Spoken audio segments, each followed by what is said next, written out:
अल्लाह के नाम से शुरू जो अत्यंत दयावान और कृपालु है।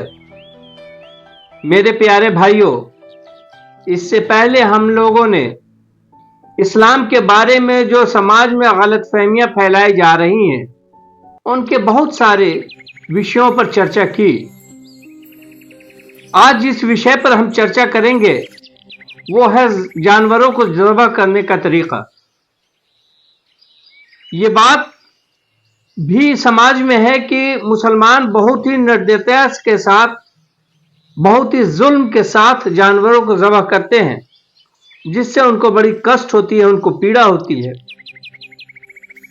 जबकि जानवरों को ज़बह करने का जो इस्लामी तरीका है उससे न ही मानवतापूर्ण तरीका है, बल्कि वैज्ञानिक दृष्टि से भी उसके जो फायदे हैं उस पर आज हम लोग चर्चा करेंगे। जानवर को तेज छुरी से ज़बह करना चाहिए ताकि उसे कम से कम पीड़ा हो।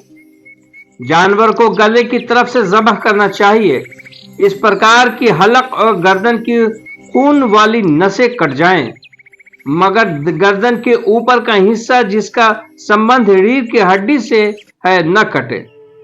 सिर को अलग करके उससे पहले खून को पूर्ण रूप से बहा देना चाहिए, क्योंकि उसमें जीवाणु होते हैं।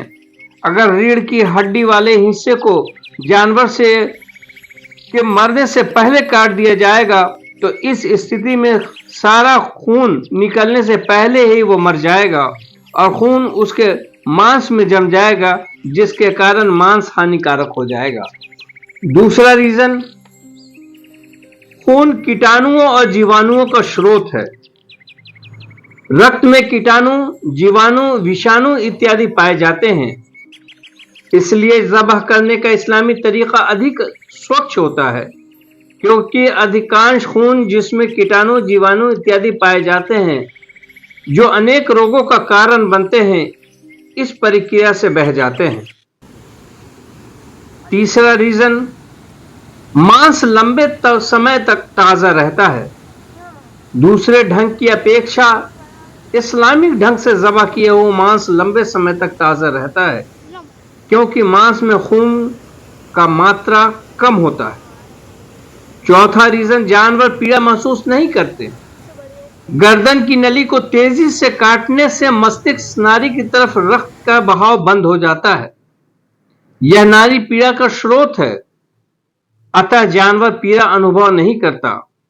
मरते समय जानवर संघर्ष करता है, कराहता है और लात मारता है। ऐसा पीड़ा के कारण नहीं होता, बल्कि शरीर से रक्त बह जाने के कारण पुट्ठों के सिकुड़ने और फैलने से होता है। यह है वो कारण, यह है वो वजह जिस तरीके से अगर हम गोश्त को खाते हैं, हम ज़बह करते हैं, तो उससे हमें बीमारी कम से कम होने की आशंका है। आज इस वैज्ञानिक युग में कोई भी चीज हमारे लिए जाननी बहुत मुश्किल नहीं रह गई है।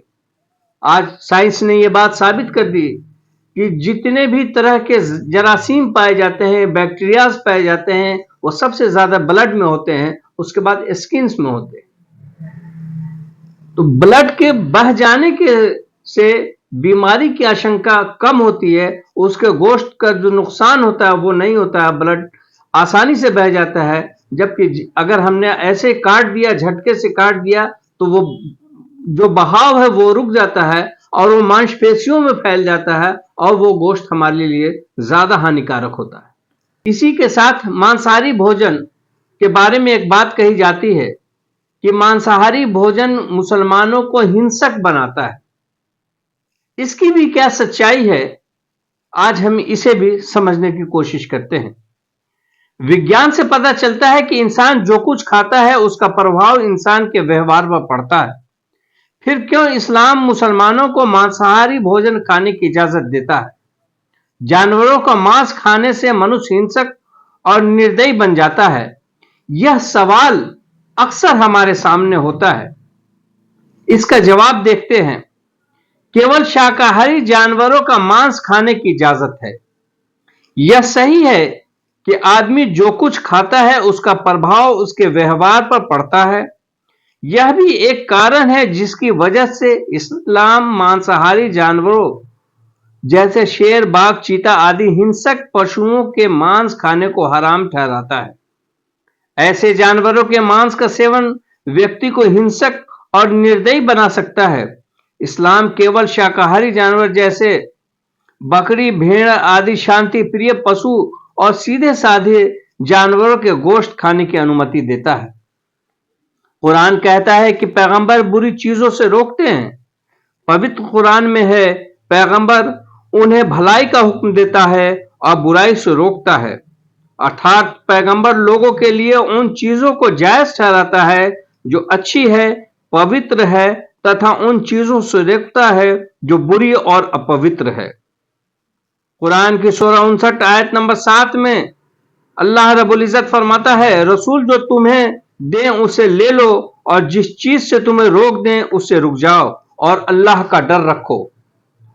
पैगंबर के फरमान एक मुसलमान को संतुष्ट करने के लिए काफी हैं कि खुदा नहीं चाहता कि इंसान पर हर प्रकार का मांस खाए। उसने इसीलिए सिर्फ कुछ जानवरों के मांस खाने की इजाजत दी है। पैगंबर मोहम्मद सल्लल्लाहु अलैहि वसल्लम ने मांसाहारी जानवरों को खाने से मना किया है।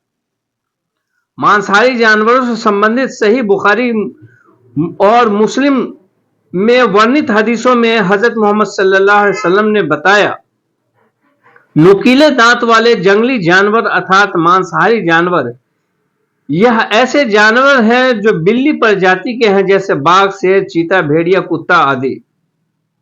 कुछ विशेष कुतरने वाले जानवर जैसे चूहा, पंजे वाले खरगोश आदि। नुकीली चोंच और पंजे से शिकार करने वाले पक्षी जैसे गिद्ध, चील, कौवा, उल्लू इत्यादि। कुछ रेंगने वाले जानवर जैसे सांप, मगरमच्छ आदि। ये सब ऐसे चीजें हैं जो इस्लाम में खाना हराम है, निषेध है। पवित्र कुरान और मोहम्मद सल्लल्लाहु अलैहि वसल्लम ने ऐसे जानवरों का मांस खाने से मना फरमाया ताकि उसके असरात जो हिंसक हैं वो इंसान पर न पड़े। ये बात हमारे सामने खुल करके आ गई है कि किन चीजों को हमको खाना चाहिए और किन चीजों को नहीं खाना चाहिए, और उन जानवरों के जो असरात पड़ते हैं वो भी बात हम समझ गए हैं। तो उम्मीद है कि इसकी सच्चाई, जो ये बातें फैलाई जाती हैं इस्लाम के बारे में, भ्रांतियां, वो दूर हो गई होंगी। और भी मजीद इस तरह की बातें, सवालात आज के डेट में आप यूट्यूब पर भी खोज सकते हैं और आप आसानी के साथ इसे किताबों के जरिए भी सीख सकते हैं, समझ सकते हैं कि इस्लाम आखिर मांसाहार की इजाजत क्यों देता है और किन जानवरों को खाने को कहता है और किन जानवरों को खाने से रोकता है।